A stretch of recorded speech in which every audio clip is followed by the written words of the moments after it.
Saudara, bagaimana cara mencapai atau mencari 3% dari target pertumbuhan 8%? Karena 10 tahun terakhir rata-rata sudah tumbuh 5%. Kompas Bisnis sudah bersama dengan ekonom Lembaga Penyelidikan Ekonomi dan Masyarakat, Fakultas Ekonomi dan Bisnis Universitas Indonesia, Tengku Rifki. Selamat pagi Mas Rifki.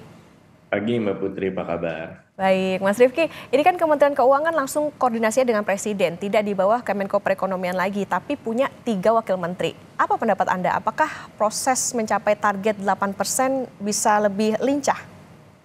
Iya, kalau kita lihat kan memang untuk mencapai target 8% ini perlu ada spending yang lebih besar. Spending dari government, lalu juga investasi yang harus meningkat secara signifikan, dan pertumbuhan-pertumbuhan spending produktif lainnya.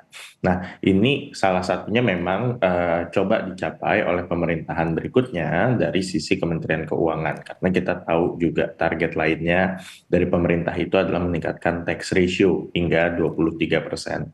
Tapi di luar tax ratio yang meningkat, yang ditujukan untuk meningkatkan spending pemerintah, memang juga dibutuhkan oleh sisi investasi, baik sisi investasi domestik maupun dari sisi investasi foreign. Nah, inilah yang memang masih menjadi ranah di luar Kementerian Keuangan, seperti dari BKPM, Kementerian Perindustrian, dan Kementerian Perdagangan. Jadi, memang ada role yang coba dipenuhi dari sisi Kementerian Keuangan, tapi untuk mencapai 8% itu memang dibutuhkan kerja keras dari banyak kementerian lainnya. Oke, artinya ada beberapa PR yang harus dikerjakan Kementerian Keuangan dengan struktur yang baru. Kemudian juga tadi ya ada beberapa misalnya soal tax ratio yang dinaikkan begitu. Kemudian juga investasi domestik dan juga luar negeri. Lalu bagaimana peran kementerian lain untuk memacu pertumbuhan dari sisi tugas pokok, fungsi sekaligus secara anggaran?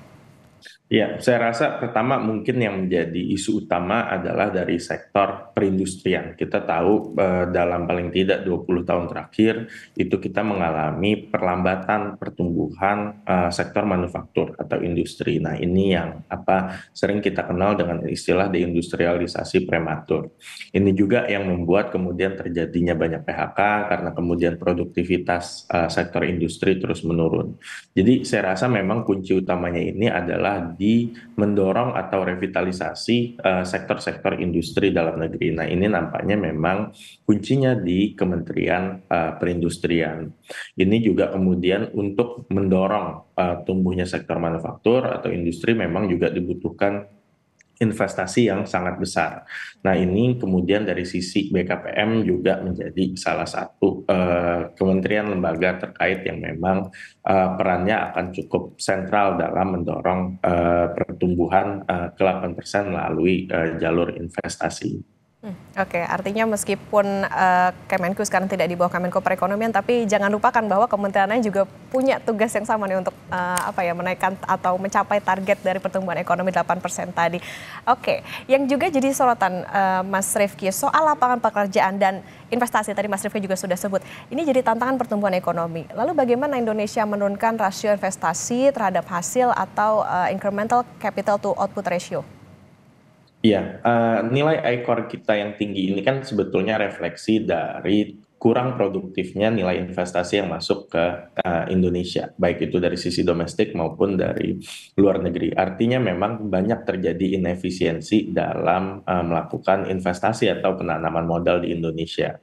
Nah, sumbernya dari mana? Ini bisa macam-macam. Regulasi yang kemudian kompleks, selalu kemudian tumpang tindih, kemudian juga misalnya masih ada aktivitas perburuan rente sehingga kemudian menghambat efisiensi biaya dari sisi produsen. Ini semua rasanya muncul dari aspek institusi. Jadi memang dari sisi institusinya perlu dibenahi, regulasinya perlu disimplifikasi, juga kepastian hukumnya perlu ditingkatkan. Ini yang kemudian membuat ICOR kita makin ke sini makin meningkat. Artinya memang makin ke sini nilai investasi di Indonesia itu semakin tidak produktif. Nah, inilah yang perlu di-solve oleh pemerintahan berikutnya. Tidak hanya mendorong dari sisi berbagai macam kementerian, tapi juga memastikan bahwa iklim bisnis, iklim investasi, iklim dunia usaha di Indonesia ini bisa kemudian diperbaiki secara optimum. Oke, kalau tadi dikatakan investasi di Indonesia masih belum efisien. Lalu gimana Indonesia bisa memacu industrialisasi? Ya, saya rasa tadi, jadi memang perlu dipastikan oleh pemerintahan baru bahwa investasi ini akan menjadi fokus utama, dan di mana fokus utama menarik investasi ini adalah bahwa akan diperbaikinya institusi, bahwa indeks, misalnya indeks korupsi kita akan diperbaiki, lalu kemudian aktivitas perburuan rente juga akan ditekan, sehingga kemudian kalau ada investor masuk, investor asing mau masuk ke Indonesia, dia merasa secure untuk menanamkan modalnya di Indonesia ketimbang negara-negara lain seperti misalnya Malaysia, Vietnam, Thailand, atau bahkan Taiwan yang kita sebetulnya beberapa waktu belakangan sudah sangat sering melihat investasi yang tidak jadi masuk ke Indonesia, justru masuk ke negara berkembang lainnya. Nah, ini salah satu isu utamanya adalah tadi dari sisi kapasitas dan kualitas institusi tersebut. Selain itu juga isu dari produktivitas tenaga kerja kita relatif masih rendah dan kalah saing dibandingkan negara-negara tersebut. Jadi mungkin itu adalah dua kunci utama untuk kita bisa mendorong industrialisasi kita menjadi lebih maju lagi di era administrasi baru ini. Oke, harus utak-atik regulasi nih supaya bisa lebih ramah terhadap investasi. Mas Rifki, yang juga menarik kemarin saat pidato perdana Presiden Prabowo di DPR tidak menyinggung permasalahan kelas menengah. Rencananya tahun depan juga PPN naik jadi 12%. Sebenarnya bagaimana Indonesia bisa mengerek rasio pajak? Ya, jadi kalau kita lihat dari pajak, ini memang salah satu caranya itu adalah dari kenaikan PPN. Tapi hal lain juga yang lebih penting saya rasa itu adalah dari sisi enforcement ya, dan juga dari sisi daya beli tenaga kerja itu sendiri. Kita tahu misalnya kalau masyarakat income-nya turun, ini menandakan aktivitas ekonomi yang turun. Kalau aktivitas ekonomi yang turun, ini tentu kontribusi atau rasio mereka untuk berkontribusi terhadap pajak juga akan semakin lemah. Dan ini kita lihat memang dalam beberapa tahun terakhir itu semakin banyak pekerja yang bekerja di sektor informal. Artinya adalah semakin banyak pekerja yang tidak berkontribusi terhadap penerimaan negara. Nah, ini balik lagi kuncinya adalah mendorong industri kita agar bisa lebih produktif, menciptakan nilai tambah lebih tinggi, menciptakan lapangan pekerjaan yang lebih luas, sehingga tenaga kerja kita bisa shifting kembali ke pekerjaan sektor formal.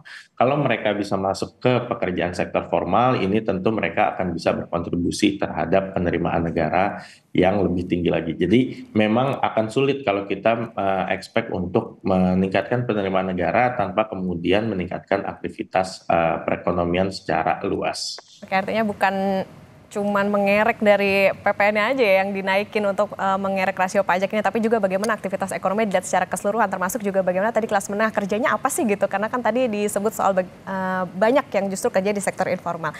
Lalu Mas Rifki, ini juga menarik soal program makan bergizi gratis. Jadi gimana memastikan bahwa program makan bergizi gratis ini akuntabel, sekaligus bagaimana peluang kelanjutan proyek food estate? Oke, kalau dari sisi makan siang gratis, ini memang kita perlu cermati dari tujuannya. Kita mendengar paling tidak ada dua tujuan utama dari pemerintah, yaitu meningkatkan nutrisi atau gizi. Kedua adalah untuk kemudian mengentaskan kemiskinan. Nah, ini yang kemudian rasanya menjadi kurang fokus, karena dengan double objektif seperti ini ada potensi untuk tidak tercapai dua-duanya. Jadi memang implementasinya dan targetnya ini harus clear, mana yang memang menjadi fokus utama dari program ini. Karena kalau enggak, kita sudah lihat banyak kebijakan pemerintah yang memang memiliki double mandate atau double objektif yang justru malah tidak optimum mencapai kedua tujuan tersebut. Nah, terkait dengan food estate ini memang kita belum terlalu banyak mendengar update-nya ya. Jadi memang agak sulit untuk kita mengakses kira-kira ke depannya seperti apa. Tapi memang seperti dengan berbagai macam proyek infrastruktur yang sudah dilakukan oleh pemerintahan sebelumnya, memang dibutuhkan governance dan monitoring yang cukup kredibel ya, karena kita lihat misalnya banyak juga di periode sebelumnya proyek-proyek infrastruktur yang memang dengan tidak ditata kelolakan secara baik ternyata dampaknya tidak bisa optimum. Nah, ini kita tidak ingin terjadi di proyek food estate. Jadi memang kedepannya juga perlu ada peningkatan governance dari sisi pembangunan mega proyek di Indonesia.